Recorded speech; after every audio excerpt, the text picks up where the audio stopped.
هەر لە شوێنی بەڕێوەچوونی کۆنگرەی تەندروستی میزۆپۆتامیا میوانێکمان دەبێت دکتۆر ئازاد نەجار سەرۆکی پەیمانگای کوردستان بۆ نوێگەری و داهێنانی تەکنەلۆژیا. دکتۆر زۆر سپاس بۆ ئامادەبوونز بۆ پێی کە جەنابەت داهێنەری دڵی دەستکردی. هیچ داهێنانێکی نوێ لەم کۆنگرەیە پێشکەشەکەی؟ بله ساعت ئەڤروکە ساعت 2:55 بەحسا و دلێ دەستکردێکم بۆ برایەتمە هەواڵێتمە ئەوێتش هەمی پارچێت کوردستانی هاتین و ئەوێتش کوردی دایسپۆرا هاتین وێرێ بخێر هاتن ئەوان دێکین و بەحسا ئەو پرۆجێکت بۆوان دێکین و تشتێ دمایک تشکا گەشتێکێرێ ئەو پرۆژە ئەو تشتە بەحەز دێکین بوانە. باشە، توانای پزیشکانی کورد بۆ داهێنان لە چه ئاستێکی جیهاندایە؟ ساکێ ئەم ملەتێکی داهینەرین لە دیرۆکدا ئەو تشتێکی نە ئاخفتنا منە ناختن هەر کەسکێ دیرۆکی ئەو بەحسا ئەو تشتە داهینارێت کوردێت کرین و داهینانێ کووردا پێشکەشی هەمی ملەتا کرین. بزانە یەکەمین داهینەرت مەجالێ ڕۆبۆتیکدا کورد بوو ئیسماعیل جزیری ئەوە ساڵە 1535 تشتێک وەسابی ئەوی زۆر داهینان کردن مەجالی ڕۆبۆتیکدا وێجا کورد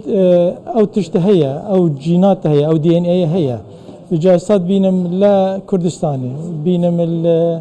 هەمی وڵاتی دی کوردێتمە تایبەت کوردێ زیرەکەن مەجالی پزیشکێدا زۆر تشت کووردا دروستکردینە وڵاتێت ئەو وێرە ژین و کوردستانێژی ئەز بینم gelek بیرۆکە بوومەتێن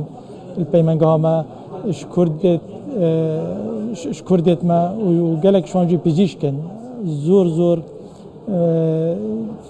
بیرۆکە جوان هەنە و ئەمژێ یارمەتیەوانت دین ئیشەڵڵا نێزیک دێ زۆر تشت کوردستانێ دێنە دروستکردنێ داهینانێت گەورە دێنە پێشکەشی ملەتی دێنکردن. بەڵێ بۆ پێکە باسی دروستکردن و داهێنانی ڕۆبۆتت کرد ینی ئێستاش دەڵێ کە داهێنانی نوێ دەهێنرێنە کوردستان لەنێ ئەو داهێنانە نوێیانە لەنێ ئەو گۆڕانکاریانە ڕۆبۆت و AI لە نەشتەرگەری و چارەسەری پزیشکی لە کوردستان بەکاردەهێنرێت لە ماوەیەکی ئایندەی نزیکدا؟ بله ایک استراتژیت ما 5 سال دهاتو که ام ترکیز لسر AI بکین و لسر روبوتا بکین و روبوتیک و تشت تکنولوژی روبوتا و گریدای و برمجا و او تشت زور خبات سرت کین و گروپه که اش طلبت زانکوا تندرستیه نوکه لای مکارت کن سر مجال AI و تشتکی زور جوان درست کن ام پالپشتین بوانا و گل ما سکارت کن سی کسن گلک تشتی دیجی هنه دی سرکارت کن و دی سرکار کن بردوام بین حتی ام بیلین ولات مت آل آسته داهینانا دا زور برز ببتن. داوەتان نەکردووە لە پرۆگرامەکانی خوێندن بەتایبەت لە زانکۆکان ینی پرۆگرام لەسەر AI و ڕۆبۆتەکان ینی زیاتر بخوێنرێن بەتایبەت لە بەشە پزیشکیەکان؟ ئێستا بۆ تاقیبکردن لە زانکۆی دهۆک ئەم ئێستا خەریکین هەفتیانە ڕۆژێکە بچم لە ناو گەل تەلەبەی هەندەسێ گەلوانە پرۆجێکتێکی دروستکەین داوان فێری تەلەبە فێری داهینانێ بکەین و هەر وەساوە کە تاقیبکردنە و دوای ساڵە بێتن بینین تشتێ باشی چێت بتن تێ خەریک بین ئەوێ پرۆگرامی ینی بەرفر هەبکەین بۆ زانکۆی دیتر هزرە چییە کە تەلەبە لە زانکۆدا وان فێری پرۆسەسێ داهینان بکەین بێلین ئەو وەختی خلاص بن زانکۆێ زۆر گەلێکی شوانە ببنە داهینەر دا خزمەتە وڵاتی خۆ بکرد ئەوە پروگرام هەیە و ئەم بەردەوامیژی و بە پێنگاوێک دیژی هیچ ماستەرژی هاوێت ئەم چوینە لە قوتابخانێت مناڵە یعنی مناڵە بینە سەفا پۆلی 5 و پۆلی 6 مە دەرسێک دروست کرد بە ناوی ئینۆڤیشن لاب ئەو دەرسەژی ئێستا وردە مەکتەبە زیادت کەین و کە 7 مەکتەب ما تعقیب لێ کردە لە هەولێرە و شێوەکی زۆر باش چتن هەفتیا بێ دەچینە چەمچەمان و هەر ڕۆژ بە ڕۆژ قوتابخانە داخلي او بروجرامات كين بجا تشتي زور باشي تشد بتل الكردستاني دام بهلين او فيجنا سروك حكمتي كاك مسرور بارزاني كأم بهلين هاري جنجابكين وبهلين كسو ما مجال دهينان دا زيركتر ببن وبردام بن خدمتهم ولات خوب كن بشيوكي تايبات مجال التكنولوجيا دا زور باشە دکتۆر کاتە بایسەبا بەس لە گرنگی کۆنگرێت تەندروستی میزۆپۆتامیا بکەین بۆ هەرێمی کوردستان گرنگیەکەی چییە؟ زانی زۆر تشتێت ئەو کۆنگرێتانەی زۆر مهمن بەشی تەندروستی شێکی زۆر مهمە بۆ هەر وڵاتێکێ بێجا وەکی ئەو دروژن ئەو کۆنگرەیە دێن زۆر پزیشکێت کورد هەموو بەشێت کوردستانێ و کوردی دەسپۆرە دێن هەرێکێ کە خبرەتاوی هەیە و کە زانستیاوی چیە لە چ باردا کارتکردن دی پێشکەشکردن و دێ پزیشکێت کوردستانی گولێ بن و پێک بە تیم وەرک چێت بن و ئەو زانستی بەلاوەت بن ئەوە تشتێکی زۆر مهمەژی ئەو کۆنگرێت وستا بەردەوام بن کوردستانی بێن چێکردنێ دەستێت پزیشکێت کورد ئەوە زۆر مهمە و پێشەخستنا پزیشکە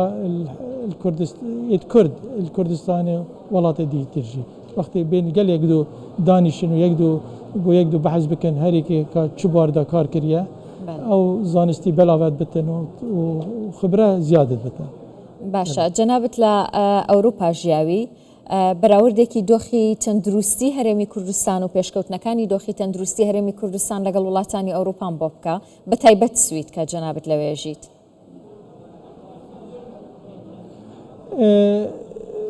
وێرێ سیستێمی تەندروستی سیستێمی بچێکی کەڤنە بەس وردە وردە یێنیت بتەن هاریکاریە وەزیری دکتۆر سامانی ڕاستی زۆر یعنی خەمێکی مەزن اتخوتن کو تندرستی کردستانی پیش بیاختن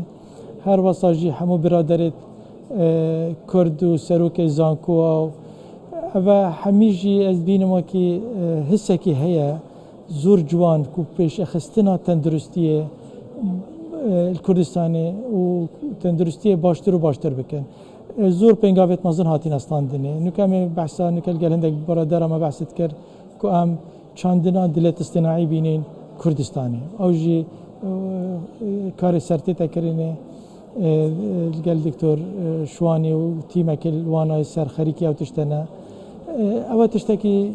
زور پنگاوه کی گوریه هکر متوانی او تکنولوژیا تایبت او تکنولوژیا مهم لولات دیهنان بینینه کردستانی برای پروفسور دکتور بجار هاتبی او جیویره مجالات پارکینسون و مجالات جمله عصبی ورده کردستان دبتن وکی هر ولاتک دی دروی یعنی عالم دا ولاتت پیشکتی دی کردستان جی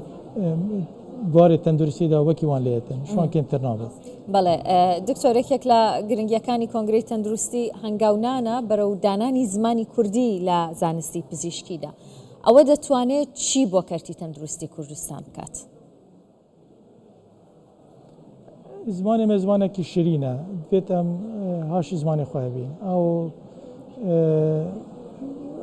ئەو یعنی نەتەوە یەمە هاتیە گرێدانێت بێتن ئەو تشتەدا خەبات هەبێتن و ئەو تشتە بزمانی کوردی گەلێک تشتا کۆنگرەدا بەحث بکەین ئەڤروکایزی بەحسا دلێ دەست کورد کەمل بێرێ زمانی کوردی و شانازیە بۆ من و خۆشەژی بۆ من زمانی خۆ بحثا تکنولوژیا بکەم و بحثا هەر تشتێکیان بکەین بجاو تشتێکی زۆر مهمە و زۆر پێویستە بێتەکردنێ و دەستێوان خۆشت کەم ئەو کەسێت ئەو سەر ئەو تشتە ینی خەباتت کن و کارت کن. زۆر باشە دکتۆر بە کورتی وەڵامم بیتەوە سپاس دەکەم ئەمساڵ پەیمانگەی کوردستان بۆ نوێگەری و داهێنانی تەکنەلۆژیا هیچ داهێنانێکیە بێت؟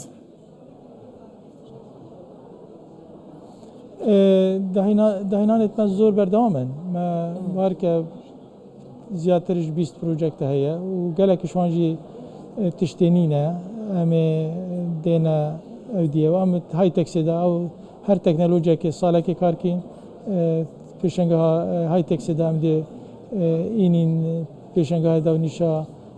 هەوڵەتێت خودی دەستان جا خۆش ئەم هەر بەردەوامین بۆ ئاواکردنا تەکنەلۆژیای کوردستانە